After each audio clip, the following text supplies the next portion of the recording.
பெருமைகளும் கண்ணியமும் அல்லாஹ் ஒருவனுக்கே சமர்ப்பணமாகட்டும். உண்மை இறைவனாகிய அல்லாஹ்வின் அன்பும் அருளும் சாந்தியும் சமாதானம் அவன் அனுப்பி வைத்த அத்துணை நபிமார்கள் மீதும், குறிப்பாக நமது தலைவர் முஹம்மது ரசூலுல்லாஹி ஸல்லல்லாஹு அலைஹி வஸல்லம் அவர்கள் மீதும், அந்த எல்லா இறை தூதர்களையும் சத்திய வழியில் பின்பற்றி வாழ்ந்த நல்லவர்கள் அத்துணை பேர் மீதும், குறிப்பாக நம் அனைவர் மீதும் அல்லாஹ்வின் அன்பும் அருளும் என்றென்றும் பொழியட்டுமாக. கண்ணியத்திற்குரிய அல்லாஹ்வுடைய நல்லடியார்களே, அல்லாஹ்வுடைய மகத்தான பேரருளால் தமிழ்நாடு தௌஹீத் ஜமாத் தென் சென்னை கிருஷ்ணாம்பேட்டையில் கிளையின் சார்பாக நடத்தப்படுகிற இந்த திருமண கூட்ட நிகழ்ச்சியில் அல்லாஹ்வுடைய சத்திய மார்க்கத்தை அதன் தூய வடிவில் அறிந்து கொள்ள வேண்டும் என்ற நல்ல நோக்கத்தோடு நாம் எல்லாம் இங்கே ஒன்றாக கூடியிருக்கிறோம். எனக்கு இங்கே வழங்கப்பட்டுள்ள தலைப்பு அண்ணல் நபியே அழகிய முன்மாதிரி. இந்த உலகத்தில் எத்தனையோ தலைவர்கள் தோன்றி மறைந்திருக்கிறார்கள். அவர்களில் யாரும் இந்த அளவு வரலாற்றில் நேசிக்கப்பட்டதும் இல்லை, கொண்டாடப்பட்டதும் இல்லை, பின்பற்றப்பட்டதும் இல்லை என்று சொல்கிற அளவிற்கு உலகத்தில் அதிகமான மக்களால் நேசிக்கப்படுகிற பின்பற்றப்படுகிற ஒரே தலைவர் முஹம்மது நபி ஸல்லல்லாஹு அலைஹி வஸல்லம் அவர்கள்தான். பொதுவாக ஒரு மனிதர் கொண்டாடப்படுவார், அவருடைய பெயர் புகழ் வரலாற்றில் நிலைக்கும். ஆனால் நபிகள் நாயகம் ஸல்லல்லாஹு அலைஹி வஸல்லம் அவர்களுடைய வாழ்க்கையை நீங்கள் எடுத்துக்கொண்டால் நமக்கும் அவர்களுக்கும் இடையில் 1400 ஆண்டுகளுக்கு மேல் இடைவெளி இருக்கிறது. இத்தனை நூற்றாண்டுகள் கடந்த பிறகும் அவர்கள் சொன்னபடியே ஒரு பெரும் சமுதாயம், முஸ்லிம் சமுதாயம் வாழ்ந்து வருகிறது. இங்க இருக்கிற இளைஞர்கள் தாடி வைக்கிறார்கள் அல்லாஹ்வுடைய தூதர் சொன்ன காரணத்தினால். இங்க இருக்கிற என் இஸ்லாமிய சகோதரிகள் புர்கா அணிகிறார்கள் அல்லாஹ்வுடைய தூதரை மதிக்கின்ற காரணத்தினால். 1400 ஆண்டுகளுக்கு முன்னால் வாழ்ந்து மறைந்த அந்த தலைவரின் மீது இருக்கிற நேசத்தினால், அந்த தலைவரின் வார்த்தைக்கு கட்டுப்பட்டு அவருடைய ஒவ்வொரு வார்த்தையையும் அணு அணுவாக அப்படியே இந்த சமுதாயம் பின்பற்றி வருவது ஒரு மிகப்பெரிய ஆச்சரியம். நபிகள் நாயகம் ஸல்லல்லாஹு அலைஹி வஸல்லம் அவர்கள் தான் பின்பற்றுவதற்கு தகுதியானவர்கள் என்று முஸ்லிம்களுக்கு யாரும் சொல்லி தெரிய வேண்டியதில்லை. ஏனென்றால் முஸ்லிம்கள் ஏற்கனவே ரசூலுல்லாஹ்வை தான் பின்பற்றி வருகிறார்கள். ஆனால் சிக்கல் எங்கே வருகிறது என்றால், நபிகள் நாயகம் ஸல்லல்லாஹு அலைஹி வஸல்லம் அவர்களை நேசிக்கிறோம் என்ற பெயரில் இந்த சமூகத்தில் நுழைந்திருக்கிற பழக்க வழக்கங்கள், கலாச்சாரங்கள். உதாரணத்திற்கு இன்னும் சில தினங்களில் வர இருக்கிற மௌலூத், மீலாத், இப்படி நீங்கள் எடுத்துக்கொண்டால் நபிகள் நாயகம் ஸல்லல்லாஹு அலைஹி வஸல்லம் அவர்கள் மீது இருக்கிற பாசத்தினால், நேசத்தினால், அவர்கள் மீது இருக்கிற அன்பின் காரணமாக இந்த சமுதாயத்தில் நிறைய பழக்க வழக்கங்கள் நடைமுறைப்படுத்தப்பட்டு வருகிறது. என்னுடைய இந்த உரையில் இன்ஷா அல்லாஹ் நாம் அது பற்றித்தான் முழுமையாக அறிந்து கொள்ள இருக்கிறோம். மௌலூதை பற்றியும் மீலாதை பற்றியும் அல்லாஹ்வின் தூதர் என்ன சொன்னார்கள் என்று நாம் தெரிந்து கொள்வதற்கு முன்னால், இஸ்லாமிய மார்க்கத்தின் சட்டம் என்ன என்று நாம் அறிந்து கொள்வதற்கு முன்னால், நம்முடைய முன்னோர்களான நல்லோர்கள், இமாம்கள் மௌலூது விஷயத்தில் என்ன தீர்ப்பு கொடுத்திருக்கிறார்கள் என்பதை எல்லாம் தெரிந்து கொள்வதற்கு முன்னால் ஒரு அடிப்படையான இஸ்லாமிய கோட்பாட்டை உங்களுக்கு நான் நினைவூட்ட கடமைப்பட்டிருக்கிறேன். ஒட்டுமொத்த இஸ்லாத்தையும் ரத்தின சுருக்கமாக ஒரு வார்த்தையில் சொல்ல வேண்டும் என்றால் அது இஸ்லாத்தின் அடிப்படை கொள்கை என்ன என்று யாராவது கேட்டால் அதற்கான ஒரே பதில் தௌஹீத். நீங்கள் முழு திருமறை குர்ஆனை எடுத்து வாசித்து பாருங்கள். அல்ஹம்துலில்லாஹி ரப்பில் ஆலமீன் என்று ஆரம்பித்து சூரத்து நாஸ் வரைக்கும் 114 அத்தியாயங்களில் அல்லாஹ் ரப்புல் ஆலமீன் ஒவ்வொரு சூறாவிலும் பல்வேறு ஆச்சரியமான தகவல்களை பேசுகிறான். ஒரு அத்தியாயம் வரலாறு பற்றி பேசுகிறது என்றால் ஒரு அத்தியாயம் சட்டம் பற்றி பேசும். ஒரு அத்தியாயம் நமக்கு வாழ்க்கைக்கு தேவையான வழிகாட்டுதலை வழங்கும். பல்வேறு விதங்களில் பல அத்தியாயங்கள் பல்வேறு தகவல்களையும் செய்திகளையும் சொன்னாலும் கூட 114 அத்தியாயத்திலும் நீக்கமற நிறைந்திருக்கிற முழு குர்ஆனுடைய ஒட்டுமொத்த செய்தி என்ன என்று பார்த்தால் தௌஹீத். நபிமார்களுடைய வாழ்க்கை வரலாற்றை பற்றி சொல்கிற போது கூட அல்லாஹ் ரப்பல் ஆலமீன் அவர்கள் எந்த நாட்டில் பிறந்தார்கள், எத்தனை ஆண்டு காலம் வாழ்ந்தார்கள், அவர்களுக்கு குடும்பம் எவ்வளவு, எத்தனை மனைவி, எத்தனை பிள்ளைகள் என்றெல்லாம் பெரும்பாலான தகவல்களை அல்லாஹ் சொல்லவில்லை. நபிமார்களை பற்றி ஆரம்பிக்கிற போது கூட ஒரு தூதரை நாம் அனுப்பினோம். அந்த தூதர் முதலாக வலக்கத அர்சல்னா நூஹன் இலா கௌமிஹி, நாம் நூஹை அவருடைய சமுதாயத்திற்கு அனுப்பினோம், சாலிஹை அவருடைய சமூகத்திற்கு அனுப்பினோம். இவ்வாறாக ஒவ்வொரு இறை தூதரையும் அனுப்புகிறோம் என்று சொன்ன பின்னால் அந்த இறை தூதர் என்ன சொன்னார் என்ற அடுத்த வார்த்தையாக இறை தூதருடைய முழு பிரச்சாரமாக, முதல் பிரச்சாரமாக அல்லாஹ் எதை பதிவு செய்கிறான் என்றால் தௌஹீத். அது என்ன தௌஹீத்? லா இலாஹ இல்லல்லாஹ் முஹம்மது ரசூலுல்லாஹ். நாம் சிறு வயதில் மக்தப் மதரசாவில் படித்த அதே கலிமா தான். வணக்கத்திற்கு தகுதியானவன் அல்லாஹ் ஒருவனை தவிர வேறு யாரும் இல்லை, இல்லவே இல்லை என்பது இஸ்லாத்தின் அடிப்படை கோட்பாடு. சட்டதிட்டங்களை பொறுத்த வரைக்கும் அதில் ஏதாவது பிழை நேர்ந்து விட்டால் அதை தன் மன்னிக்கின்ற தாராளமான குணத்தோடு மன்னிக்கின்ற அல்லாஹ் ரப்பல் ஆலமீன் அதை மன்னிப்பதற்கு தயாராக இருக்கிறேன் என்று அறிவித்திருக்கிற இறைவன் மன்னிக்கவே மாட்டேன் என்று பிடிவாதமாக அறிவித்திருக்கிற ஒரே விஷயம் என்ன தெரியுமா? ஷிர்க். தௌஹீதில் அல்லாஹ் ரப்பல் ஆலமீன் அணு அளவு கூட சமரசம் செய்து கொள்ள மாட்டான். ஒரு முஸ்லிம் என்ன பாவம் செய்தாலும் அவனை மன்னிப்பதற்கு தயாராக இருக்கிற அல்லாஹ் ரப்பல் ஆலமீன் மன்னிக்கவே மாட்டேன் என்று திட்டவட்டமாக அறிவித்திருக்கிற பாவம் என்ன தெரியுமா? தௌஹீதில் சமரசம் செய்து கொள்வது, ஷிர்க். இன்னல்லாஹ லா யக்ஃபிரு அன் யுஷ்ரக பிஹி. அல்லாஹ் தனக்கு இணை வைப்பதை ஒருபோதும் மன்னிக்க மாட்டேன் என்று திட்டவட்டமாக அறிவித்து விட்டான். அல்லாஹ்வுடைய அன்பையும் பாசத்தையும் நீங்கள் ஒரு நபி மொழியில் வாசிக்கலாம். முஸ்லிமில் இந்த செய்தி வருகிறது. நாளை மறுமையில் அல்லாஹ் ரப்பல் ஆலமீன் ஒரு நரகவாசியை அழைப்பான். நரகத்திலே அவர்தான் மிக மிக இலகுவான எளிதான தண்டனை அனுபவிக்கக்கூடியவர். அவரை அல்லாஹ் கூப்பிடுவானாம். கூப்பிட்டு லவ் குன்த தஃப்ததி பிஹி, இப்போது நீ அனுபவித்துக் கொண்டிருக்கிற இந்த வேதனைக்கு பதிலாக நீ ஏதாவது நஷ்டஈடு தர வாய்ப்பு கிடைத்தால் தருவாயா? வாய்ப்பு கிடையாது, தர முடியாது. ஒரு பேச்சுக்கு அல்லாஹ் கேட்கிறான். அதிலும் யாரை அழைத்து? நரகத்திலேயே மிக மிக குறைந்த தண்டனை அனுபவித்துக் கொண்டிருக்கிற ஒரு மனிதனை அழைத்து அல்லாஹ் கேட்பானாம், இந்த பூமி முழுக்க உனக்குத்தான் சொந்தம் என்றிருந்தால் நீ அதை நஷ்டஈடாக தருவாயா என்று அல்லாஹ் கேட்பானாம். அப்படி கேட்கிற போது அந்த அடியான் சொல்வான், இறைவா, பூமி அல்ல, அதை விட இன்னும் என்னிடத்தில் ஏதாவது பெரிதாக இருந்தாலும் கூட அதையும் தந்துவிட்டு நான் எப்பாடுபட்டாவது நரகத்திலிருந்து விடுதலை பெறத்தான் விரும்புவேன் இறைவா என்று அந்த மனிதன் அல்லாஹ்விடத்தில் சொல்வானாம். அப்போது அல்லாஹ் திருப்பி சொல்வானாம், இப்போது வந்து நீ கதை சொல்கிறாய், பூமி நிரம்ப தருகிறேன், பூமியை விட அதிகமாக இருந்தாலும் தருகிறேன் என்று இப்போது நீ சொல்கிறாய். ஆனால் உன்னிடத்தில் நான் என்ன எதிர்பார்த்தேன் தெரியுமா? அது அல்லாஹ்வின் வார்த்தை. அப்படி அல்லாஹ்வின் தூதர் நமக்கு சொல்கிறார்கள், இந்த பூமி நிரம்புகிற அளவுக்கு நீ பாவத்தை கொண்டு வந்திருந்தால் கூட, எந்த மனிதனாலும் பூமி நிரம்புகிற அளவுக்கு பாவம் செய்ய முடியாது. அவ்வளவு பாவத்தை நீ கொண்டு வந்திருந்தால் கூட உன்னை மன்னிப்பதற்கு நான் தயாராக இருந்தேன். அவ்வளவு பாவத்தையும் அல்லாஹ் மன்னிக்க தயார். ஆனால் அல்லாஹ் ஒரு வார்த்தை சொல்வானாம், நான் உன்னிடத்தில் ஒன்றே ஒன்றைத்தான் எதிர்பார்த்தேன். என்ன தெரியுமா? எனக்கு நீ இணை கற்பிக்காமல் வர வேண்டும் என்று மட்டும்தான் நான் எதிர்பார்த்தேன். பூமி நிரம்புகிற அளவுக்கு பாவத்தை ஒரு மனிதன் சுமந்து கொண்டு வந்தாலும் அதை மன்னிப்பதற்கு தயாராக இருக்கிற ரஹ்மான் மன்னிக்கவே மாட்டேன் என்று அறிவித்த பாவம் தான் ஷிர்க். ஒரு முஸ்லிமை அழைத்து நீ அல்லாஹ்வுக்கு இணை கற்பிக்கின்ற பாவத்தை செய் என்று சொன்னால் உயிரே போனாலும் செய்ய மாட்டான். எந்த ஜமாத்தை சார்ந்த எந்த முஸ்லிமாக இருந்தாலும், ஜமாத் வேறுபாடு இல்லாமல் சுன்னத்துல் ஜமாத்தை சார்ந்த சகோதர சகோதரிகள் அல்லது தப்லீக் ஜமாத்தை சார்ந்த சகோதர சகோதரிகள் அல்லது தர்காவிற்கு போகக்கூடிய சகோதர சகோதரிகள், தமிழகத்தில் இருக்கிற எந்த இஸ்லாமிய அமைப்பை அழைத்து கேளுங்கள், அல்லாஹ்வுக்கு இணை கற்பிக்க நீங்கள் தயாரா என்று கேளுங்கள், எந்த முஸ்லிமின் உள்ளமும் அதை ஒத்துக்கொள்ளாது. ஏனென்றால் ஷிர்க் என்பது அவ்வளவு பெரிய பாவம் என்பதை அத்தனை ஜமாத்தை சார்ந்த இஸ்லாமிய உறவுகளும் நன்றாக அறிந்து வைத்திருக்கிறார்கள். இங்குதான் ஷைத்தானுடைய ஒரு மிகப்பெரிய சூழ்ச்சி வேலை செய்கிறது. என்ன சூழ்ச்சி என்று கேட்டால், நேரடியாக வந்து இணை கற்பியுங்கள் அல்லது அல்லாஹ்வுக்கு இணை கற்பிக்கின்ற பாவத்தை செய்யுங்கள் என்று சொன்னால் அல்லாஹ்வை நம்புகிற மக்கள் சுதாரித்து விடுவார்கள் என்ற காரணத்தினால் அவர்களை ஏமாற்றுவதற்கு ஷைத்தான் ஒரு திட்டம் போடுகிறான். என்ன திட்டம்? உலகத்தின் மிகப்பெரிய அறிவாளியாக இருந்த ஆதம் அலைஹிஸ்ஸலாம் அவர்களை கெடுப்பதற்கு எந்த திட்டம் உதவியதோ, ஆதம் அலைஹிஸ்ஸலாம் யார்?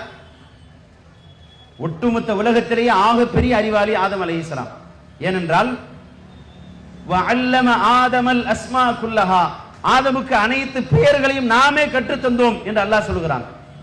நம் எல்லோருக்கும் யாரோ ஒரு மனிதர் பாடம் நடத்தினார், யாரோ ஒருவர் நமக்கு ஆசிரியராக இருந்து நமக்கு மார்க்கத்தை கற்றுத்தந்தார், சட்டங்களை கற்றுத்தந்தார், ஒழுக்கத்தை கற்றுத்தந்தார். மொத்தத்தில் யாரோ ஒரு மனிதரிடம் நாம் பாடம் படித்தோம். ஆனால் ஆதம் அலைஹிஸ்ஸலாம் அவர்கள் அல்லாஹ்விடம் பாடம் படித்தார்கள். அல்லாஹ்வே ஆசிரியனாக இருந்து கற்றுத்தந்தான்.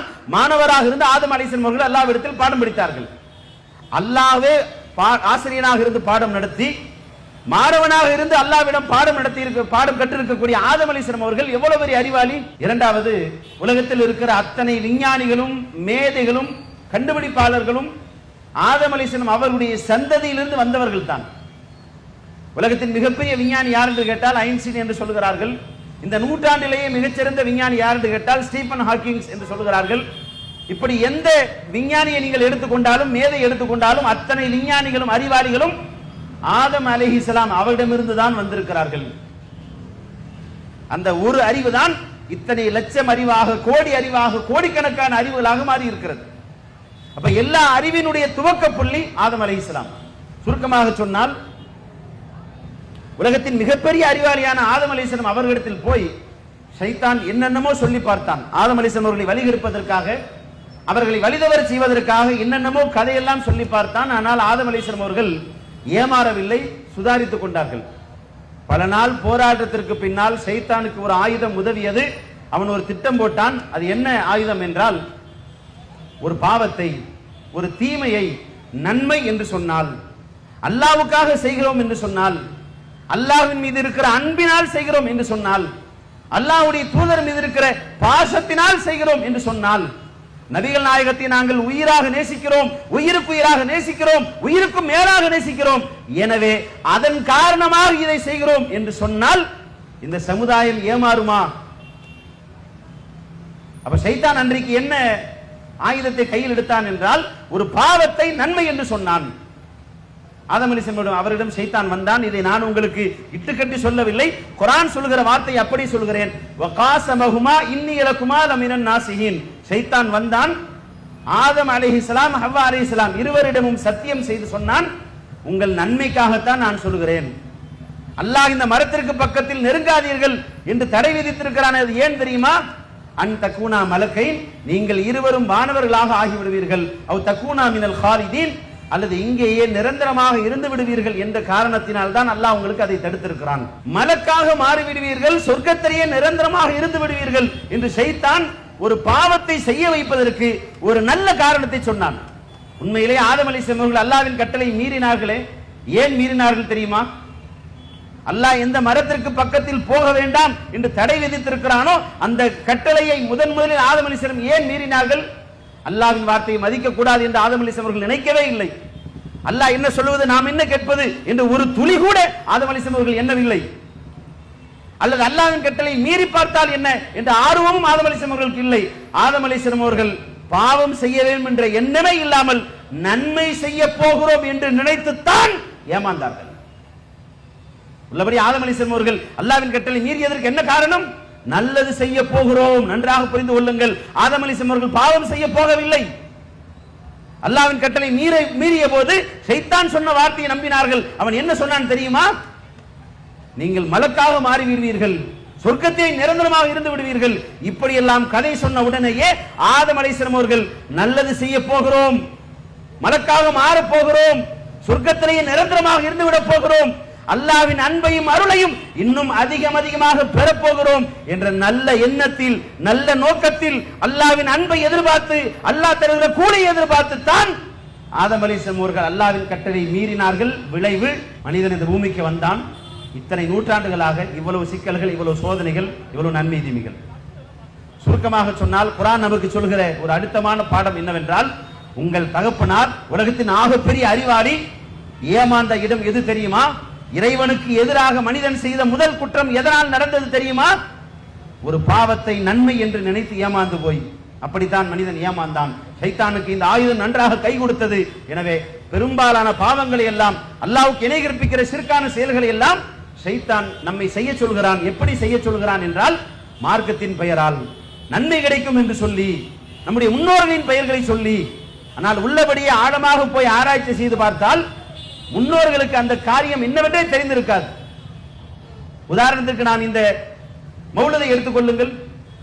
இன்று தமிழகம் எங்கும் பரவலாக ஓதப்பட்டு கொண்டிருக்கிற இந்த சுபஹான மௌலிதை நீங்கள் எடுத்துக்கொண்டால், ரசூலுல்லாஹி ஸல்லல்லாஹு அலைஹி வஸல்லம் அவர்கள் காலத்தில் நாம் கையில் வைத்திருக்கிற சுபஹான மௌலிது இருந்ததா என்றால் சத்தியமாக இல்லை. அல்லாஹ்வுடைய தூதர் தன் கண்களால் இந்த மௌலிதை பார்த்தார்களா என்றால் நிச்சயமாக இல்லவே இல்லை.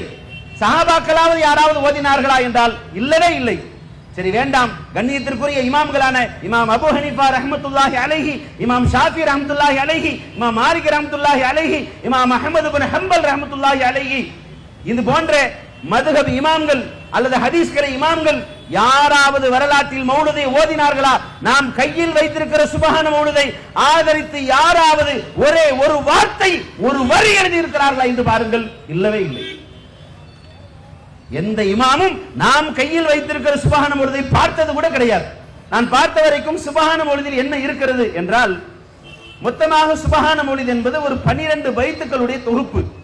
அதுல அஸ்ஸலாமு அலைக்க ஸைனல் அம்பியா என்பது தொடங்கி யா நபி ஸலாம் அலைக்கும், யா ரசூல் ஸலாம் அலைக்கும், ஸலாத்துன் ஸலாமுன் ஹுமா சர்பதா என்று வரிசையாக 12 பைத்துக்கள் அதில் இருக்கிறது.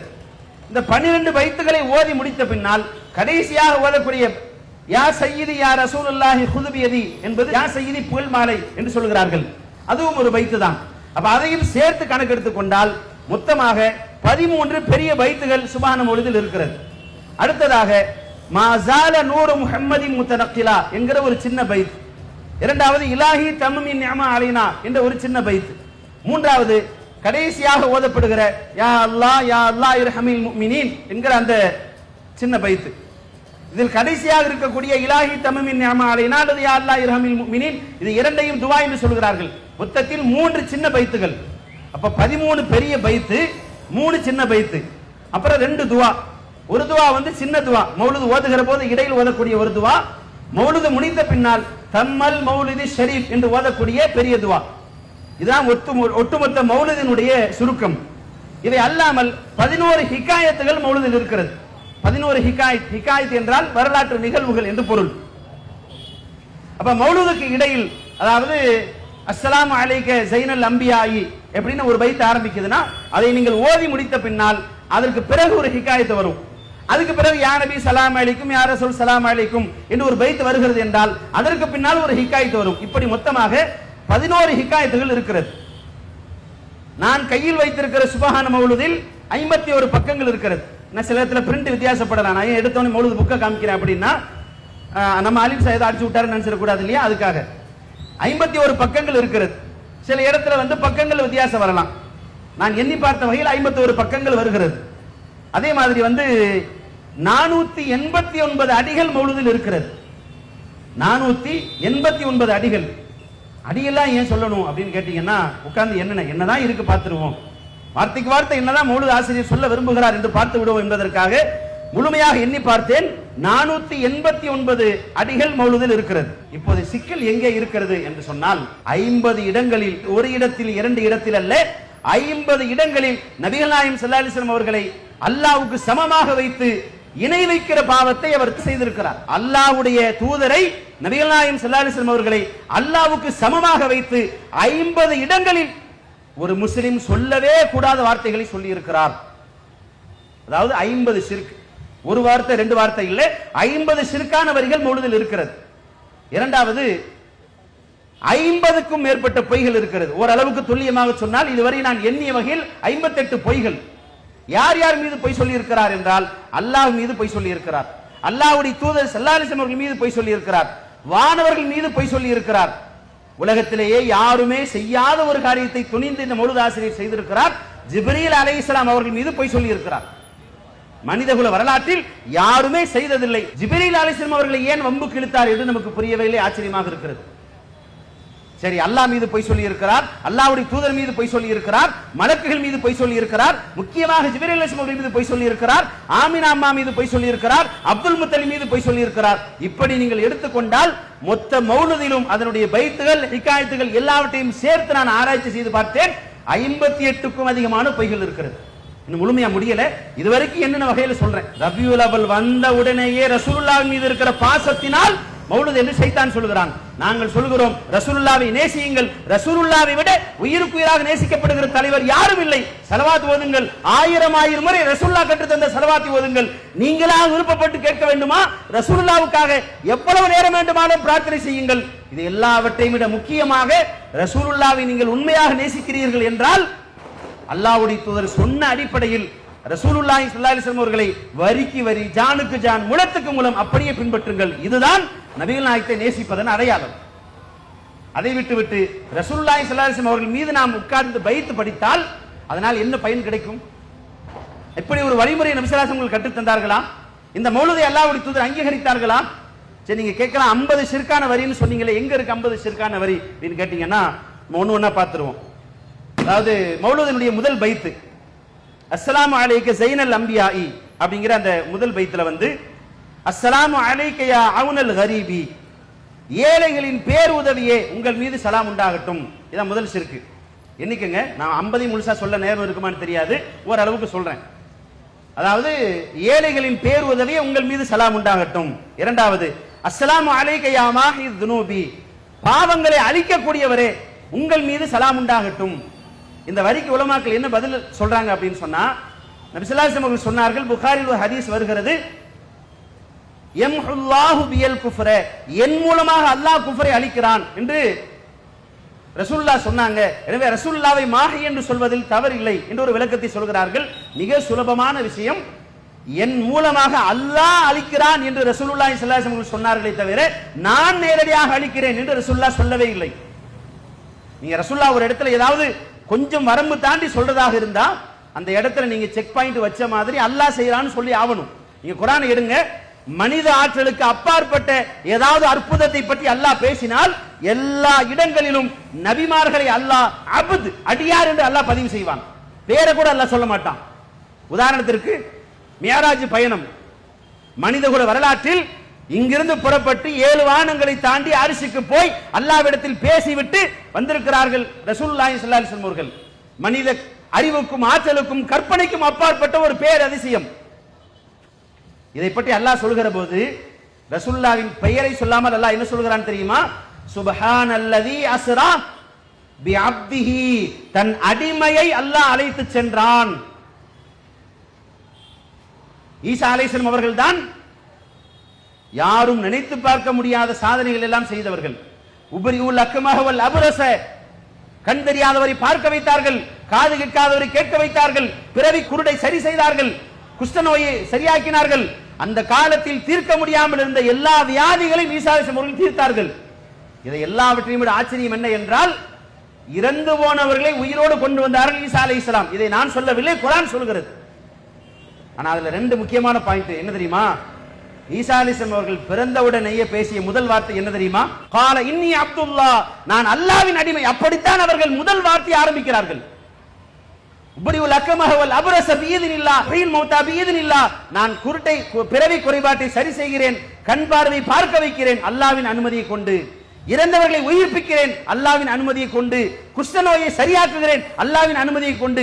ஒவ்வொரு இடத்துல ஈசா அலைஹிஸ்ஸலாம் அவங்க திருப்பி திருப்பி பதிவு பண்ணுவாங்க, அல்லாஹ்வின் அனுமதியை கொண்டு, அல்லாஹ்வின் உத்தரவை கொண்டுன்னு சொல்லுவாங்களே தவிர ஒரு இடத்தில் கூட நான் செய்கிறேன் என்று ஈசா அலைஹிஸ்ஸலாம் அவர்கள் சொல்ல மாட்டார்கள். இது நான் உதாரணத்திற்கு சொல்கிறேன். இப்படி நீங்கள் குர்ஆன் முழுக்க எடுத்துக்கொண்டால் மனித ஆற்றலுக்கு அப்பாற்பட்ட எதை சொன்னாலும் அல்லாஹ் அந்த இடத்தில் நபிமார்களை அடிமை என்று சொல்வான். ஏனென்றால் அந்த மொத்த பெருமையும் அந்த மொத்த ஆற்றலும் அந்த மொத்த அதிகாரமும் அல்லாஹ்வால் மட்டும்தான் நடந்திருக்கிறது. நபிமார்கள் வெறும் அடிமைகள் என்று அல்லாஹ் பதிவு செய்கிறான். நான் சொல்லலங்க, நான் சொல்லவில்லை. குர்ஆனை வாசித்து பாருங்கள், இது குர்ஆன் சொல்கிற சத்தியம்.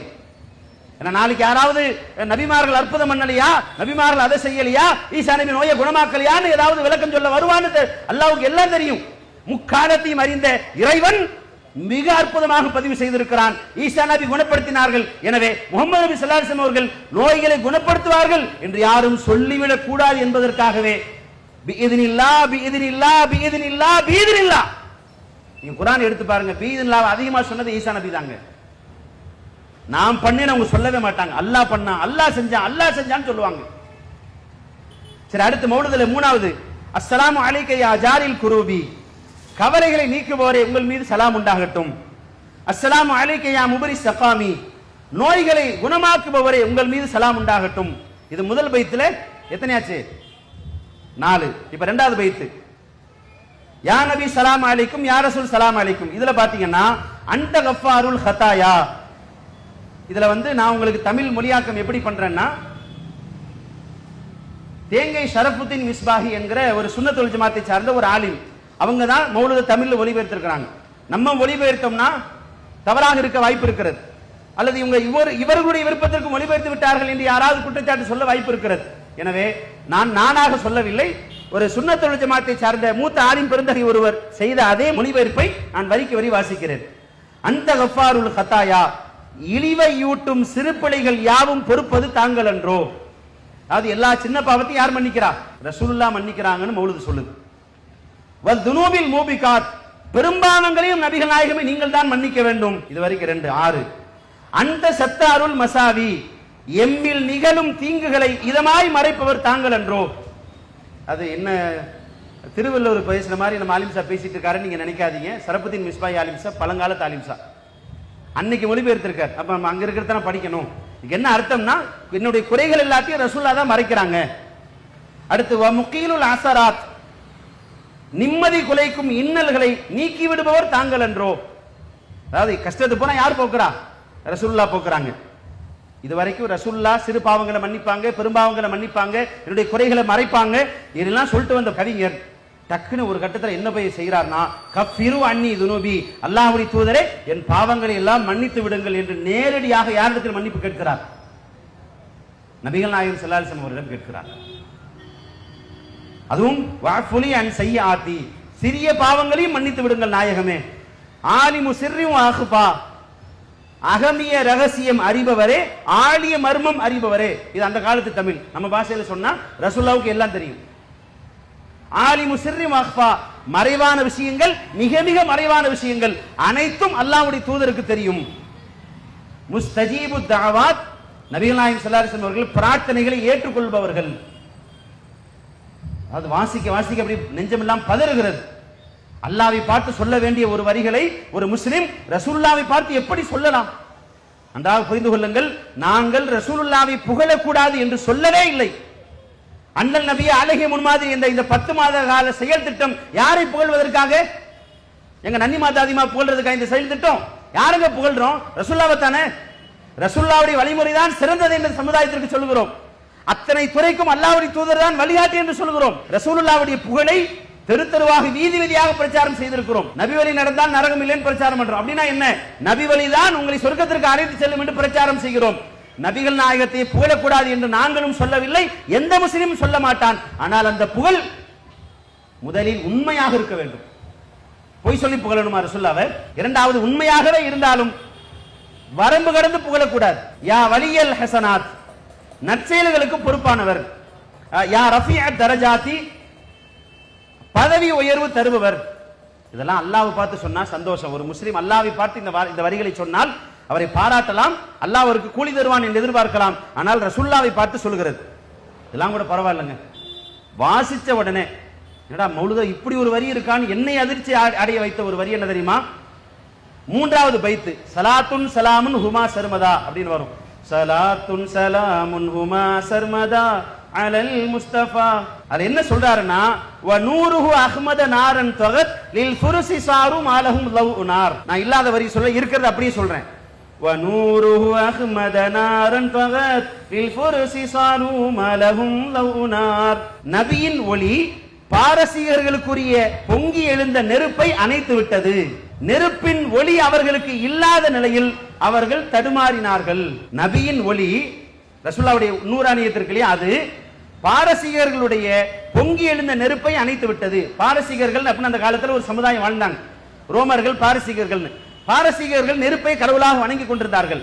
அவங்க பல 100 வருடங்களாக ஒரு நெருப்பை அணையாமல் பாதுகாத்து வைத்திருந்தார்கள். ரசூலுல்லாஹ் பிறந்த உடனேயே பாரசீகர்கள் வைத்து வணங்கி கொண்டிருந்த அந்த அணையாத நெருப்பு அணைந்து விட்டது. சரி, இது கூட பிரச்சனை இல்லை. இது ரசூலுல்லாஹ் மேல பொய் சொன்னார் என்பதோடு முடிந்துவிடும். என்ன சொல்கிறார் என்றால், அந்த நெருப்பு இல்லாத காரணத்தினால் பாரசீகர்கள் தடுமாறினார்கள். அப்படின்னா என்ன அர்த்தம்? நெருப்பு நேர்வழி காட்டும் என்று நான் சொல்லவில்லை, மௌலூத் ஆசிரியர் சொல்கிறார். நெருப்பு நேர்வழி காட்டுமா? நெருப்பு சத்தியத்தை காட்டுமான்னு கேட்கிறேன். ஆனா மௌலூத் ஆசிரியர் என்ன சொல்கிறார்? இத்தனை ஆண்டு காலம் பாரசீகர்களுக்கு நெருப்பு நேர்வழி காட்டியது, ஆனால் ரசூலுல்லாஹ் பிறந்த உடனேயே அந்த நெருப்பு அணைந்து விட்டது, அவர்கள் வழி தெரியாமல் தடுமாறினார்கள். சரி, அடுத்து வஹர்ரத்தில் அஸ்னாமு மின் அஜ்லிஹி கிபாருஹா தல்லு பிகஹரி ஸிகார். வஹர்ரத்தில் அஸ்னாமு மின் அஜ்லிஹி கிபாருஹா தல்லு பிகஹரி ஸிகார். நபிகள் நாயகத்தினுடைய பிறப்பின் காரணத்தினால் சிலைகள் குப்புற விழுந்தன. சிலைகளில் பெரியவை அவற்றின் சிறியவற்றின் அடக்குமுறை காரணமாக அற்ப நிலை அடைந்தன. ஆசிரியர் என்ன சொல்கிறார் என்று சொன்னால், அதாவது ரசூலுல்லாஹி ஸல்லல்லாஹு அலைஹி வஸல்லம் அவர்கள் பிறந்த உடனேயே ரோமர்கள் வணங்கி கொண்டிருந்த சிலைகள் எல்லாம் கீழே விழுந்து உடைந்தது. சரி, விடிஞ்சு உடைஞ்சினா கூட ரசூலுல்லாஹ் மேல பொய் சொல்லியிருக்கார் அப்படின்னு கடந்து போயிடலாம். அவர் அதோட நிக்கல. என்ன சொல்றாருன்னா, சிறிய சிலைகள் பெரிய சிலைகளை அடக்குமுறை செய்தது. வஹர்ரத்தில் அஸ்னாமு மின் அஜ்லிஹி கிபாருஹா தல்லு பிகஹரி ஸிகார். சிறிய சிலைகளுடைய அடக்குமுறையின் காரணத்தினால் பெரிய சிலைகள் அவமானப்பட்டது. எங்க அப்படின்னா என்னங்க அர்த்தம்? சிறிய சிலைகளுக்கு சக்தி இருக்கிறது என்று மௌலூத் ஆசிரியர் சொல்கிறார். இஸ்லாமிய நம்பிக்கை என்ன? மற்ற மதத்தினருடைய நம்பிக்கை எப்படி வேண்டுமானாலும் இருக்கலாம், அதை நாம் விமர்சிக்க மாட்டோம். ஆனால் இஸ்லாமிய நம்பிக்கை என்பது அல்லாஹ்வை தவிர வேறு எந்த பொருளுக்கும் ஆற்றல் இல்லை. சிலைகளுக்கு ஆற்றல் கிடையாது. யார் எந்த சிலை செய்தாலும் எந்த காலத்தில் செய்தாலும் அது வெறும் சிலைதானே தவிர சிலைகளுக்கு எந்த ஆற்றலும் இல்லை என்பது இஸ்லாமிய நம்பிக்கை, இஸ்லாமிய கோட்பாடு. பகுத்தறிவு அளிக்கிற தீர்ப்பு அதுதான். மௌலூத் ஆசிரியர் என்ன சொல்கிறார் என்றால், ரசூலுல்லாஹ் பிறந்த உடனேயே பெரிய சிலைகள் எல்லாம் தோற்று போய்விட்டது, சிறிய சிலைகள் பெரிய சிலைகளை அடக்குமுறை செய்தது. அறிவை கொண்டு யோசிங்க. பெரிய சிலைக்கும் ஒரு ஆற்றலும் இல்லை, சின்ன சிலைக்கு ஒரு ஆற்றலும் இல்லை. சிலைக்கு ஆற்றல் இருக்கிறது என்று சொல்கிற மௌலூதை பள்ளிவாசலில் வைத்து ஓதலாமா என்று உங்கள் மனதில் நீங்கள் தீர்ப்பு கேளுங்கள். நாங்கள் யாரையும் குறை சொல்லவில்லை, யாரையும் தாக்கவில்லை, யாரையும் மோசமாக விமர்சிக்கவில்லை. என் இஸ்லாமிய உறவுகளே, மௌலூது நன்மை தரும் என்று ஓதி கொண்டிருக்கிற உங்களிடம் வாசித்து பாருங்கள், தமிழில் வாசித்து பாருங்கள் என்று ஒரு அன்பான வேண்டுகோளை வைக்கிறோம், அவ்வளவுதான். அடுத்து 4வது பைத்து, சல்லு அலா கைரில் இபாத். இதான் அந்த பைத்தினுடைய துவக்க வரி. அது என்ன சொல்றாரு அந்த மௌலூத் ஆசிரியர் அப்படின்னா, யா மன் தமாதா வஜ்தரம் துபு வஅதரிஃபு வர்ஜுல் கரம் வலுது பிமன் ஹல்லல் ஹரம் அப்படின்னு சொல்றார். யா மன் தமாதா வஜ்தரம் துபு வஅதரிஃபு வர்ஜுல் கரம் வலுது பிமன் ஹல்லல் ஹரம் வநூருஹு அம்மல் பிலாத். பாவத்தில் நீடித்திருப்பவனே, குற்றம் இழைத்து விட்டவனே, நீ பாவ மன்னிப்பு கேள், உன் குற்றத்தை ஒப்புக்கொள். இதுவரைக்கும் நல்லா அருமையா போகுது. இதை அடுத்து என்ன சொல்லணும்? அல்லாஹ்விடம் சொல்லணும் இல்லையா? நான் என்ன சொல்றார் ஆசிரியர்னா, நபியின் கொடைத்தன்மையை எதிர்பார்த்துக்கொள். புனிதம் மிக்க ஹரம் ஷரீஃபில் பொன்னடி பதித்த பூமா நபியிடம் புகழடி தேடிக்கொள். மன்னிப்பு கேள், குற்றத்தை ஒப்புக்கொள், கருணை எதிர்பார். யாருடைய கருணை என்றால் ரசூலுல்லாவிடம் மன்னிப்பு கேள், ரசூலுல்லாவிடம் குற்றத்தை ஒப்புக்கொள், ரசூலுல்லாவுடைய கருணை நீ எதிர்பார்த்து நில் என்று மௌலூத் ஆசிரியர் சொல்கிறார். சரி, அடுத்து 5வது பைத்து. இதுவரைக்கும் 17 ஆச்சு. வலவு தக்கூனு சகீமா லதைஹி புரு சகாமி. நீ நோயாளியாக இருந்தால் நபி ஸல்லல்லாஹு அலைஹி வஸல்லம் அவரிடம் உனக்கான நோய் நிவாரணம் இருக்கிறது. அடுத்து இன்னாபிஹி நஸ்தஜீரு ஃபீ தஃபி குல் இன்திகாமி. நிச்சயமாக நாம் ஒவ்வொரு தண்டனையையும் தடுத்திடும் விஷயத்தில் நபி ஸல்லல்லாஹு அலைஹி வஸல்லம் அவரிடம் பாதுகாப்பு தேடுகிறோம். அன்தும் பிஹி ஃபிகத்தினாமி. நபி ஸல்லல்லாஹு அலைஹி வஸல்லம் அவர்கள் மூலமாக நீங்கள் செல்வ பேறு பெறுவீர்கள். அப்படின்னா என்ன அர்த்தம்னா, ரசூலுல்லாஹ் மூலமா உங்களுக்கு காசு பணம் கொட்டும் அப்படின்னு சொல்றார். அந்த 5வது பைத்துல சொல்லு அலா கைரில் இபாத், அந்த பைத்துல என்ன சொல்றார் அப்படின்னா, என்னை அதிர்ச்சி அடைய வைத்த ஒரு வார்த்தை மௌலூத் ஆசிரியர் சொல்கிறார். அப்படி மிரண்டு போயிட்டேன். என்னடா இப்படி சொல்றாரு, ஒரு முஸ்லீம் எப்படி இதை சொல்லலாம் அப்படின்னு ரொம்ப சங்கடத்திற்கு உள்ளாக்கிய ஒரு வரி. பிஹி யதீபு ஸமானு வஃபி ஹிமாஹுல் அமானு. நபியாகிய இவர்கள் மூலம்தான் காலம் கமழ்கிறது. காலத்திற்கு ஒரு பெருமை என்றால் அது யாரால் கிடைத்தது? ரசூலுல்லாவால் கிடைத்தது. அதே போல இவர்களின் காவலில் பாதுகாப்பு கிடைக்கிறது. நமக்கெல்லாம் யார் பாதுகாப்பு? ரசூலுல்லாஹ் தான் காவல். காலத்திற்கு என்ன பெருமை? ரசூலுல்லாஹ் தான் பெருமை இல்லையா? பார்க்க சாதாரணமா தான் உங்களுக்கு தெரியுது. நான் ஒரு ஹதீஸை சொல்கிறேன். அல்லாஹ் சொல்கிறான் என்று நபி ஸல்லல்லாஹு அலைஹி வஸல்லம் சொன்னார்கள், யுதீனி இப்னு ஆதம், ஆதமுடைய மகன் என்னை திட்டுகிறான், என்னை நோவினைப்படுத்துகிறான். அல்லாஹ் சொல்கிறான். அப்படி என்ன அல்லாஹ்வுக்கு சங்கடம் தருகிறது ஆதமுடைய மகன் சொல்கிறான் தெரியுமா? யசுப்பு தஹர, அவன் காலத்தை திட்டுகிறான். அல்லாஹ் சொல்கிறான், அன தஹர், நான் தான் காலம். அந்த ஹதீஸையும் இந்த மௌலூது வரியையும் சேருங்க. அல்லாஹ் சொல்கிறான், நான் தான் காலம். மௌலூது சொல்கிறது, காலத்திற்கே பெருமைக்கு காரணம் யார் தெரியுமா? நீதி சொல்ல முடியாது. அல்லாஹ் மொத்த ஈமானும் போயிடும். அல்லாஹ்வுக்கு பக்கத்துல இல்லங்க, அல்லாஹ்வுக்கு மேல. அல்லாஹ் போச்சு, மொத்தமும் போச்சு. ஒரு முறை மௌலிது உட்கார்ந்து ஓதிவிட்டு நீங்கள் வெளியே வந்தால் 50 ஷிர்க், 1 2 அல்ல 50 பாவம், 50 பொய். அவர் ஓதுகிறார், என்ன எண்ணத்தில் ஓதுகிறார்? அல்லாஹ் அவரை மன்னிப்பானா தண்டிப்பானா? அல்லாஹ் என்ன தீர்ப்பு கொடுப்பான்? அவர் சொர்க்கவாசியா நரகவாசியா? அது நமக்கு சம்பந்தம் இல்லை, அது அல்லாஹ்வுடைய முடிவு. இறைவன் அதிகாரத்தை நாம் கையில் எடுக்க முடியாது. இந்த வரி சரியா பிழையா என்றால் குர்ஆன் ஹதீஸின் அடிப்படையில் பாரதூரமான பிழை. இப்போ மௌலூதில் வரக்கூடிய பொய்யான கற்பனையான கதைகளுக்கு வருவோம். ரசூலுல்லாஹி ஸல்லல்லாஹு அலைஹி வஸல்லம் அவர்கள் பிறந்த போது என்னவெல்லாம் நடந்தது அப்படின்னு மௌலூத் ஆசிரியர் சொல்றார். என்ன சொல்றாருன்னு கேட்டீங்கன்னா, நீங்க வாசிச்சு பார்த்தீங்கன்னா பயந்துருவீங்க. ஏன்னா குர்ஆன்ல அப்படி ஒரு செய்தி இல்லை, ஹதீஸ்ல அப்படி ஒரு செய்தி இல்லை. அல்லாஹ்வும் அல்லாஹ்வுடைய தூதரும் அப்படி சொன்னதாக நீங்கள் குர்ஆனிலோ ஹதீஸிலோ எங்குமே பார்க்க முடியாது. எங்குமே இல்லாத தகவல்களை எல்லாம் மௌலூதினுடைய ஆசிரியர் மௌலூதில் பதிவு செய்கிறார்.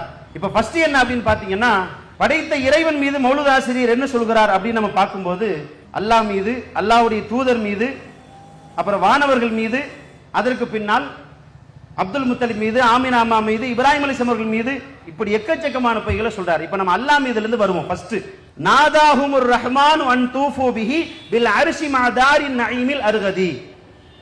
அர்கபி அது என்ன சொல்றாருன்னா, உல்லாசபுரியான தாருன் நஈம் சொர்க்கம் உட்பட அரிசுக்கு அருள் நபியை அழைத்து சென்று சுட்டி காட்டுங்கள் என்று அல்லாஹ் சொன்னான், வானவர்களை அழைத்து சொன்னான். அதாவது ரசூலுல்லாஹ் பிறந்த உடனே அந்த குழந்தை எடுத்துக்கிட்டு எங்க போங்க? வானத்தை சுத்தி காட்டுங்க, பூமியை சுத்தி ரவுண்ட் அடிங்க, அப்புறம் எங்க போங்க? சொர்க்கத்துக்கு போய் ஒரு ரவுண்ட் அடிங்க, அரிசை சுத்தி ஒரு ரவுண்ட் வாங்க அப்படின்னு யார் சொன்னா? அல்லாஹ் சொன்னதாக மௌலூதுல எழுதி வச்சிருக்காங்க. நீங்கள் குர்ஆனை எடுத்து வாசியுங்கள். அல்ஹம்து சூராவில் ஆரம்பித்து நாஸ் வரைக்கும் எங்காவது அல்லாஹ் இப்படி சொன்னதாக இருக்கிறதா என்றால் இல்லை. புகாரி, முஸ்லிம், திர்மிதி, இப்னு மாஜா, அபூ தாவூத், நசாயி, அஹ்மத், தாரமி, எந்த ஹதீஸ் கிதாபை எடுங்கள், இப்படி ஒரு செய்தி இருக்கிறதா என்றால் இல்லை. சரி, ஆதாரப்பூர்வமான ஹதீஸ் வேண்டாம், கொஞ்சம் பலவீனமான செய்தியாவது இருக்கிறதா என்று தேடி பார்த்தால், நான் தேடி பார்த்த வரையில் சஹீஹான ஹதீஸை தான் ஏற்றுக்கொள்வோம், பலவீனமான செய்திகளை ஏற்றுக்கொள்ள மாட்டோம். பலவீனமான செய்தியில் கூட இப்படி ஒரு சம்பவம் இல்லை. அதோட முடியல. ثم اعرضوه على الخلائق كلها من كل روحان وكل مجسد. அனைத்து வகை ஆன்மாக்கள் மற்றும் அனைத்து வகை ஸ்தூலங்கள் ஆகிய எல்லாவித படைப்பினங்களுக்கும் ஏந்தல் நபியை எடுத்து காட்டுங்கள் என்று இறைவன் கூறினான். அதாவது வானத்துக்கும் அரிசுக்கும் மட்டும் ரவுண்டிங் இல்லை, எங்க போறது? மொத்த படைப்பினங்களுக்கும் நபியை கொண்டு போய் ஒரு ரவுண்டு காட்டிட்டு வாங்க அப்படின்னு யார் சொன்னா? அல்லாஹ் சொன்னான்னு சொல்றதா இருந்தா கொஞ்சம் பயம் வேணாம். அல்லாஹ் நம்ம யார் மேலங்க சொல்றோம்? அல்லாஹ் மேல சொல்றோம். அல்லாஹ் மேல நமக்கு யார் இருக்கிறா? அல்லாஹ் தானங்க இறுதி எல்ல. அல்லாஹ் மீது சொல்கிறோம் என்றால் குர்ஆனில் இருப்பதை சொல்ல வேண்டும். அல்லாஹ் மீது சொல்கிறோம் என்றால் ஆதாரப்பூர்வமான ஹதீஸில் இருப்பதை சொல்ல வேண்டும். குர்ஆனிலும் ஹதீஸிலும் இல்லாமல் அல்லாஹ் மீது ஒருவன் துணிந்து சொல்கிறான் என்றால் அது எவ்வளவு பெரிய அபாண்டம். அல்லாஹ் குர்ஆனில் கேட்கிறான், வமன் அஸலமு மிம்மன் இஃப்தரா அலல்லாஹி கதிபா. அல்லாஹ் மீது பொய் சொல்பவனை விட ஒரு அநியாயக்காரன் ஒருத்தன் இருக்க முடியுமா? அல்லாஹ் மீது பொய் சொல்பவனை விட ஒரு மிகப்பெரிய அநியாயக்காரன் யார் என்று அல்லாஹ் கேள்வி எழுப்புகிறான். அடுத்து ஸல்லல் இலாஹு வ மன் யஹுஃபு பி அர்ஷிஹி வ தய்யிபூன அலன் நபியி முஹம்மதி. இறைவனும் அவனது அரிசை சூழ்ந்திருக்கும் மலக்குகளும் ஏனைய வானவர்களும் முஹம்மது நபி ஸல்லல்லாஹு அலைஹி வஸல்லம் அவர்கள் பிறந்த போது அவர்கள் மீது ஸலவாத் சொன்னார்கள் எழுதி இருக்கிறார். அதாவது இது மௌலூதுடைய பைத்துல ஹிகாயத்தை எடுத்தீங்கன்னா நீங்க அதிர்ச்சி அடைஞ்சிருவீங்க. ஏன்னா அல்லாஹ் ரப்பல் ஆலமீன் மார்க்கத்தை மிக மிக எளிமையாக்கி இருக்கிறான். நாங்கள் ரசூலுல்லாவை புகழக்கூடாது என்று சொல்லவில்லை, ரசூலுல்லாவை பாராட்டக்கூடாது என்று சொல்லவில்லை. நபிகள் நாயகம் ஸல்லல்லாஹு அலைஹி வஸல்லம் அவர்களை புகழ்ந்து நீங்கள் பொதுக்கூட்டம் நடத்துங்கள், மாநாடு நடத்துங்கள், திருமணி கூட்டம் நடத்துங்கள், கவிதை எழுதுங்கள், தாராளமாக அதை நீங்கள் மக்களுக்கு சொல்லுங்கள். ஆனால் அது எல்லாமே இஸ்லாமிய எல்லைக்கு உட்பட்டு இருக்க வேண்டும், இஸ்லாமிய வரம்புகளை தாண்டி செய்யக்கூடாது. அண்ணல் நபி அழகிய முன்மாதிரி என்று தமிழ்நாடு தௌஹீத் ஜமாத் பிரச்சாரம் செய்து கொண்டிருக்கிறது. நபி ஸல்லல்லாஹு அலைஹி வஸல்லம் அவர்களுடைய புகழை சொல்வதற்காக, அவருடைய வழிமுறை உலகத்திற்கு சொல்வதற்காக தமிழ்நாடு தௌஹீத் ஜமாத் பல மாநாடுகளை நடத்தி இருக்கிறது. எனக்கு தெரிந்து முஹம்மது ரசூலுல்லாஹ் மாநாடு தமிழகத்திலேயே தௌஹீத் ஜமாத்தின் சார்பாகத்தான் நடத்தப்பட்டிருக்கிறது, வேற யாரும் நடத்தல. வலிமார்கள் மாநாடு பல பேர் நடத்தி இருக்கிறார்கள், அவுலியாக்கள் மாநாடு பல பேர் நடத்தி இருக்கிறார்கள். ஆனால் முஹம்மது ரசூலுல்லாஹ் மாநாட்டை யார் நடத்தினா? நம்ம தான் நடத்தி இருக்கிறோம். நினைவூட்ட வேண்டும் என்பதற்காக சொல்லுகிறோம். அத்தனை புகழும் அல்லாஹ்வுக்கே சமர்ப்பணம். ஆனால் முஹம்மது ரசூல்லா என்கிற மாநாட்டை நடத்தி ரசூல்லாவை பற்றிய இந்த உம்மத்திற்கு தெரியாத பல செய்திகளை சொன்னது அல்லாஹ்வின் பேரருளால் தௌஹீத் ஜமாத். சரி, இதுல என்ன பிரச்சனை அப்படின்னு கேட்டீங்கன்னா, மௌலூதினுடைய முதல் வரி அவ்வலுமா ஹலகல்லாஹு நூர முஹம்மத், அல்லாஹு தஆலா முதலில் நபிகள் நாயகம் ஸல்லல்லாஹு அலைஹி வஸல்லம் அவருடைய ஒளியை தான் படைத்தான். இது எங்க இருக்கு? உள்ள இல்ல, எங்க இருக்கு? அட்டை படத்துல ஃபர்ஸ்ட் வரி அதுதான். குர்ஆன் எடுத்து தேடுங்க, அப்படி ஒரு வசனம் இல்ல. ஆதாரபூர்வமான ஹதீஸ் எடுத்து தேடுங்க, புகாரில, முஸ்லிம்ல, திர்மிதி, இப்னு மாஜா, அபூதாவூத், நசாயி, அஹ்மது, தாரமி, எந்த ஹதீஸ் கிதாபிலும் இப்படி ஒரு ஹதீஸ் இல்ல. ஆதாரபூர்வமான சஹீஹான ஒரு ஹதீஸ் கூட இல்லை நபிகள் நாயகம் ஸல்லல்லாஹு அலைஹி வஸல்லம் அவருடைய ஒளிதான் முதலில் படைக்கப்பட்டது என்று. அப்படின்னா என்ன அர்த்தம்? ஒரு பொய்யான இட்டுக்கட்டப்பட்ட செய்தி. இவங்க யார் மேல போய் சொல்றாங்க? யார் மேல போய் சொல்றாங்க? அல்லாஹ் படைத்தான் என்றால் படைத்தவன் மீது பொய். ரசூலுல்லாவின் ஒளியை படைத்தான் என்றால் ரசூலுல்லாஹ் மேல பொய். அப்ப அல்லாஹ் மீதும் அல்லாஹ்வுடைய தூதர் மீதும் பொய் சொல்லி ஒரு நூலை ஆரம்பிக்கிறார்கள் என்றால் இதை ஓதி நம்ம சொர்க்கம் போக முடியுமா? கொஞ்சம் யோசிச்சு பாருங்க. இல்ல நான் சொல்றது உங்களுக்கு நம்பிக்கை இல்லைன்னா நீங்கள் நம்பக்கூடிய ஒரு மார்க்க ஆலிமிடம் சென்று இதற்கு என்ன ஆதாரம் கேளுங்க. அலிம் சாஹிப் இப்படி இருக்கு, எங்க ஆதாரம்னு கேளுங்க.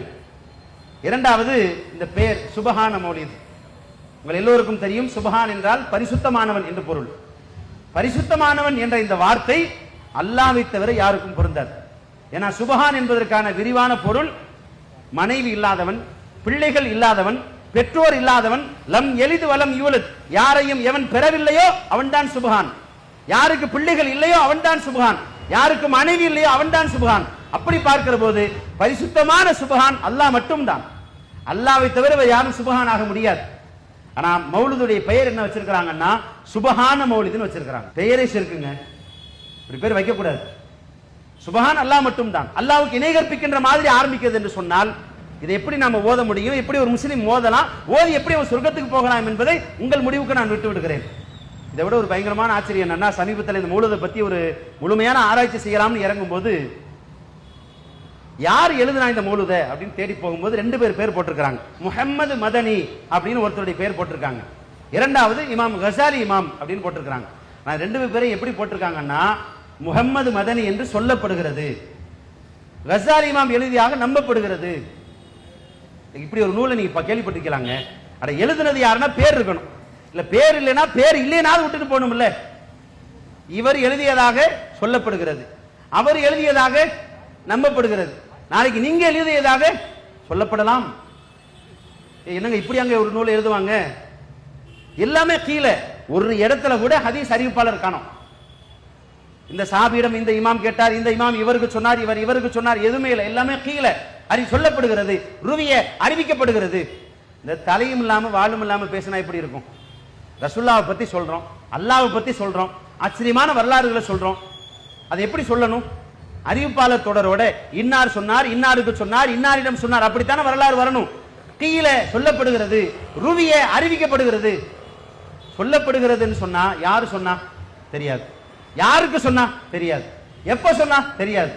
இப்ப நம்ம யார்ட்டையா போய் கேட்கணும்னு வைங்க, ஆலிம் சார் என்ன ஆலிம் சார் இப்படி எழுதி வச்சிருக்கிறீங்க, யாருங்க ஆலிம் சார் சொன்னா? அதை நீ கேட்க கூடாதுதான் நம்ம கீழே போட்டிருக்கோம். யாருக்கு ஆலிம் சார் சொன்னா? அதை நீ கேட்க கூடாதுதான் நாங்க சொல்லப்படுகிறதுன்னு போட்டிருக்கோம். யார் சொன்னான்னு போட்டிருக்கோமா? ருவிய அறிவிக்கப்படுகிறது. எங்க அறிவிக்கப்படுகிறதுன்னா யாரு அறிவிச்சா தெரியல, யாருக்கு அறிவிச்சாங்க தெரியல, எப்ப அறிவிச்சாங்க தெரியல, அறிவிப்பாளர் தொடர் தெரியல, ஆனா அறிவிக்கப்படுகிறது. யாரை பத்தி? உங்களை பற்றி என்னை பற்றி சொன்னால் பரவாயில்லை, அப்துல் முத்தலிபை பற்றி சொல்கிறார்கள் பரவாயில்லை. ஏன்னா அப்துல் முத்தலிப் நம்மை போன்ற ஒரு மனிதர். ரசூலுல்லாஹ்வுடைய தாயார் அம்மா ஆமினா மீது பொய் சொல்கிறார்கள், அது கூட பரவாயில்லை, அவர் நம்மை போன்ற மனிதர். ஆனால் அதிர்ச்சி அடைய வைக்கிற விஷயம் என்ன தெரியுமா? அல்லாஹ் மீது சொல்கிற பொய். ஒரு பொய் இரண்டு பொய் அல்ல, பல பொய்கள். அல்லாஹ்வுடைய தூதர் மீது சொல்லப்படுகிற பொய்கள், வானவர்கள் மலக்குகள் மீது சொல்லப்படுகிற பொய், ஜிப்ரீல் அலைஹிஸ்ஸலாம் அவர்கள் மீது பொய். மௌலூதுடைய கடைசி பைத்து நான் சொன்னேன்ல, 13 பைத்து மொத்தம் மௌலூதுல இருக்குன்னு. இதுல 13வது பைத்து யா சய்யிதி புகழ் மாலைங்கிற அந்த பைத்தை எழுதும்போது இந்த பைத்தை படித்தவர்கள் இந்த ஓதுனது யாருன்னு கேட்டீங்கன்னா ஜிப்ரீல் அலைஹிஸ்ஸலாம் என்று சொல்லப்படுகிறதுன்னு ஆரம்பிக்கிறாங்க. சரி, ஜிப்ரீல் அலைஹிஸ்ஸலாம் அவங்க சொன்னாங்கன்னா அது குர்ஆன் அல்லது ஆதாரபூர்வமான ஹதீஸ், ரெண்டுமே இல்லாம ஜிப்ரீல் அலைஹிஸ்ஸலாம் சொன்னாங்கன்னு ஒரு முஸ்லீம் சொல்றதா இருந்தா அல்லாஹு அக்பர், இதை விட ஒரு பெரிய பாவ உலகத்தில் இருக்க முடியுமா? நாளை மறுமை நாள் விசாரணை வருகிற போது மௌலிது ஓதிய என் இஸ்லாமிய உறவுகளுக்கு எதிராக நபிமார்கள் குற்றச்சாட்டு வைப்பார்கள், அவர்கள் மீது போய் சொன்னதால். வானவர்கள் குற்றச்சாட்டு வைப்பார்கள், அவர்கள் மீது போய் சொன்னதால் வரலாற்றிலேயே யாருமே உம்முழுத்தது இல்லைங்க. யார? ஜிப்ரீல் அலைஹிஸ்ஸலாம் அவங்க வந்து நிற்பாங்க. இப்ப ஜிப்ரீல் அலைஹிஸ்ஸலாம் வந்து சொல்லுவாங்க. ஜிப்ரீல் அலைஹிஸ்ஸலாம் அவர்கள் படித்த அந்த பைத்தை நான் உங்களுக்கு சொல்றேன், கேட்கும்போது உங்களுக்கு அதிர்ச்சியா இருக்கும். யா சையீதி, எங்கள் தலைவரே, யா ரசூலல்லாஹ், அல்லாஹ்வுடைய தூதரே, ஹுது பியதி, என் கையை பிடிங்க. ஆக நல்லா இருக்கே. மாலி சிவாக்க, உங்களை தவிர யாரும் இல்லை. வல அல்வி இலாஹதி, என்னை காப்பாத்துறதுக்கு யாரும் இல்லை. யார் சொல்றா? ஜிப்ரீல் அலைஹிஸ்ஸலாம் சொல்றாங்க. ஒரு சராசரி முஸ்லிம் சொல்ல முடியாத, சொல்லக்கூடாத வார்த்தையை ஜிப்ரீல் அலைஹிஸ்ஸலாம் அவர்கள் சொல்கிறார்கள். யா சையதி யா ரசூலுல்லாஹி குது பியதி மாலி சிவாக வல அல்வி இலாஹதி, அல்லாஹ்வுடைய தூதரே என் கையை பிடிங்க, உங்களை தவிர என்னை காப்பாத்துறதுக்கு யாருமே இல்லை. தாங்க முடியாத துன்பம் எனக்கு வந்தால் தலைவர்களுக்கெல்லாம் தலைவரே, உங்களை விட்டுட்டு நான் எங்க போவேன்னு சொல்லுவேன். யாருங்க? ஜிப்ரீல் அலைஹிஸ்ஸலாம் சொன்னாங்களாம். அல்லாஹு அக்பர். என் அன்பான இஸ்லாம் உறவுகளுக்கு நான் வருத்தத்தோடு ஒரு செய்தியை பதிவு செய்கிறேன். நீங்கள் ரசூலுல்லாஹை உண்மையாக நேசிக்கிறீர்கள் என்றால் தப்பித்தவரி கூட இந்த மௌலிதை ஓதி விடாதீர்கள். ஏனென்றால் ஒரு சபையில் அமர்ந்து நீங்கள் மௌலிது ஓதிவிட்டு வெளியே வந்தால் 50 ஷிர்க், 58 பொய். யார் மீது பொய்? அல்லாஹ் மீது பொய், அல்லாஹ்வுடைய தூதர் மீது பொய், மலக்குகள் மீது பொய், ஜிப்ரீல் அலைஹிஸ்ஸலாம் அவர்கள் மீது பொய், இப்ராஹிம் அலைஹிஸ்ஸலாம் அவர்கள் மீது பொய், ஆதம் அலைஹிஸ்ஸலாம் அவர்கள் மீது பொய், நூஹ் அலைஹிஸ்ஸலாம் அவர்கள் மீது பொய், வரிசையாக இருக்கிறது. பல நபிமார்கள் மீது பொய். இவ்வளவு பொய்யை சொல்லிட்டு நீங்க வெளியே வர்றீங்கன்னு அர்த்தம். வரிக்கு வரி வாசிச்சீங்கன்னா ஹிகாயத்தோடு சேர்த்து கொஞ்சம் வருத்தமாக இருக்கிறது இந்த வரிகளை சொல்வதற்கு. நான் சொல்கிற வார்த்தை உங்களை காயப்படுத்தினால் அல்லாஹ்வுக்காக மன்னித்துக் கொள்ளுங்கள். மௌலிது ஓதிவிட்டு நீங்கள் வெளியே வந்தால் இந்த உலகத்திலேயே உங்களை விட பெரும்பாவத்தை யாரும் செய்யவில்லை. 50 பொய், 58 பொய் அல்லாஹ் மேல, அல்லாஹ்வுடைய தூதர் மேல, வானவர்கள் மேல, ஜிப்ரீல் அலைஹிஸ்ஸலாம் மேல, ஆதம் அலைஹிஸ்ஸலாம் மேல, இப்ராஹிம் அலைஹிஸ்ஸலாம் அவர்களை இவ்வளவு பொய்யெல்லாம் யாராலையும் சொல்ல முடியாது ஒரே நேரத்தில், அட்டன் டைம்ல. 1 மணி நேரம் உட்கார்ந்து மௌலிது ஓதிட்டு வெளியே வந்தீங்கன்னா 50 ஷிர்க், 58 பொய். முடிஞ்சது கதை. இது மிகப்பெரிய கொடுமை என்னவென்றால், இது எல்லாவற்றையும் இஸ்லாமிய உறவுகள் அல்லாஹ் மீது இருக்கிற அன்பிற்காக செய்கிறார்கள், அல்லாஹ்வுடைய தூதரை நேசிப்பதற்காக செய்கிறார்கள். பாவம் அப்பாவிகள், அவர்களுக்கு தெரியவில்லை நாம் எதை படிக்கிறோம் என்று. உங்களுக்கு ஒரு கேள்வி வரலாம், தவ்ஹீத் ஜமாத்துக்காரர்கள் எப்படி நம்புவது? அவர்கள் ஒருவேளை பொய் சொல்லியிருந்தால், கொஞ்சம் கூட குறைய சொல்லியிருந்தால், எங்களை நம்புங்கள் என்று நாங்கள் உங்களிடத்தில் சொல்லவே இல்லை, சிந்தித்து பாருங்கள் என்று தான் சொல்கிறோம். நேராக புத்தக கடைக்கு செல்லுங்கள், மௌலூதினுடைய தமிழாக்கத்தை வாங்கி வாசியுங்கள். வாசித்து விட்டு இல்லை என்றால் நேரடியாக வந்து எங்களை சட்டைப்படுத்தி கேள்வி கேளுங்கள். யார் வேணாலும் வந்து கேட்கலாம். மௌலூது புக்கில் இல்லாத நீங்க சொல்லிக்கிட்டீங்க ஆலிம்சா, இல்லாத அர்த்தத்தை விட்டடிச்சிட்டீங்க, இல்ல ஆதாரம் இருக்கு நீங்க தெரியாம சொல்லிட்டீங்க. அல்லாஹ்வை நேசியுங்கள், அல்லாஹ்வுடைய தூதரை நேசியுங்கள், ரசூலுல்லாஹ் மீது அளவு கடந்த நேசம் வையுங்கள். ஆனால் அந்த நேசம் அல்லாஹ்வுடைய தூதர் வழிகாட்டி அடிப்படையில். அதுபோல நாமும் நேசிப்போம், நேசிக்க வேண்டும், மௌலிது ஓதி அல்ல. ஏனென்றால் எந்த இமாமும் மௌலிது ஓதவில்லை, மௌலிது ஓத சொல்லவும் இல்லை. நீங்கள் அல்லாஹ்வை நேசியுங்கள், அல்லாஹ்வுடைய தூதரை நேசியுங்கள். ரசூலுல்லாஹ்வுக்காக உயிரை கொடுக்க கூட தயாராக இருக்கிறோம், தயாராக இருப்போம். எப்படி நேசிக்க வேண்டும் என்பதற்கு தவ்ஹீத் ஜமாத் ஒரு மிகச்சிறந்த உதாரணம். ஏனென்றால் தெரியாத, தமிழகத்தில் மறந்து போன பல சுன்னத்துக்களை மீட்டெடுத்து எவ்வளவு எதிர்ப்பு வந்தாலும் அல்லாஹ்வுக்காக இங்கு இருக்கிற ஒரு 10 வயது சகோதரன் ரசூலுல்லாஹ் மீது இருக்கிற நேசத்தினால் அடிவாங்க தயாராக இருக்கிறான். 10 வயசு சின்ன பையன், ஒரு 15 வயசு பையன் சுன்னத் ஜமாத் பள்ளிவாசல்ல போய் விரல் அசைக்கிறான். வேலை பிடிச்சிருவாங்க, அடிப்பாங்க, சில இடத்துல திட்டுவாங்க, நீ எதுக்கு இங்க வந்தம்பாங்க. இப்ப நம்மளே போறதில்லை. ஒரு நேரம் போய்கிட்டு இருந்தப்போ 10 வயசு சின்ன பையன், 12 வயசு சின்ன பையன், எதுக்கு இங்க போய் விரல் அசைக்கணும்? எதுக்கு பணம் எதுவும் கொடுக்குறாங்களா? நல்ல விரலை செச்சா ஒரு 1000 ரூபாய் அமௌண்ட், சுமாரா விரலை செச்சா ஒரு 500 ரூபாய் அமௌண்ட் எது கொடுக்குறாங்களா தவ்ஹீத் ஜமாத்துல? அல்ல நல்ல விரலை செச்சாங்கன்னா தலைவர் பதவி, கொஞ்சம் சுமாரா மீடியமா செச்சாங்கன்னா அவங்களுக்கு செயலாளர் பதவி, கொஞ்சம் மெல்லமா விரலை செச்சாங்கன்னா அவங்களுக்கு வந்து பொருளாதார பதவி எதுவும் கொடுக்குறாங்களா? 10 பைசா கிடையாது, எந்த லாபமும் கிடையாது. எதற்காக விரலை சீக்கிறோம்? பல பேர் அடித்தார்கள், பல பேர் விரலை உடைத்தார்கள், ஊர் நீக்கம் செய்தார்கள், வாய் திறந்து பேச விடாமல் எங்களுடைய உரிமைகளை மறுத்தார்கள். ரசூலுல்லாஹ் செய்தார்கள், உலகமே எதிர்த்தாலும் செய்வோம். ஏனென்றால் அவர் வெறும் மனிதர் அல்ல, எங்கள் உயிர், உயிருக்கும் மேலானவர். அந்நபி அவுலா பில் முஃமினீன், உயிருக்கு உயிரானவர், உயிருக்கும் மேலானவர். அந்த தூதரின் ஒரு வார்த்தைக்காக இங்க இருக்கிற ஒவ்வொரு முஸ்லிமும் உயிரே போனாலும் உயிரை இழப்போமே தவிர ரசூலுல்லாவின் வழிமுறை இழக்க மாட்டோம் என்று பிடிவாதமாக இருக்கிறோம். இப்படி நேசியுங்கள் ரசூலுல்லாவை. மறுமையில் உங்களை பார்த்து நபி ஸல்லல்லாஹு அலைஹி வஸல்லம் ஆனந்தப்பட வேண்டும். அல்லாஹ்வுடைய தூதரை வரம்பு மீறி புகழ்ந்து இணை கற்பிக்கிற வார்த்தைகளை சொல்லி அல்லாஹ்வுடைய தூதர் மீது பொய் சொல்லி வைப்பது நேசமா, ரசூலுல்லாவுக்காக ரசூலுல்லாஹ் காட்டிய வழிமுறைக்காக உயிரையே தருவேன் என்று நிற்பது நேசமா? எது நேசம்? எது உண்மையாக நேசிப்பது? எது உண்மையான நபி வழி? எது ரசூலுல்லாவுக்கு பிடித்தமான வழி என்று நாங்கள் சொல்லவில்லை. உங்கள் மனசாட்சியிடம் கேளுங்கள். வஸ்தப்தி நப்சக வஸ்தப்தி கல்பக, உன் உள்ளத்திடம் தீர்ப்பு கேளுங்கள் என்று சொல்கிறோம். எல்லாம் வல்ல இறைவன் நபி வழி பின்பற்றி வாழுகிற மென்மக்கள் அல்லாஹ் நம்மை வாழ வைப்பானாக. வாஹதவனா அல்ஹம்துலில்லாஹி ரப்பில் ஆலமீன். அஸ்ஸலாமு அலைக்கும் வரஹ்மத்துல்லாஹி வபரகாத்துஹு. அல்லாஹு அக்பர், அல்லாஹு அக்பர்.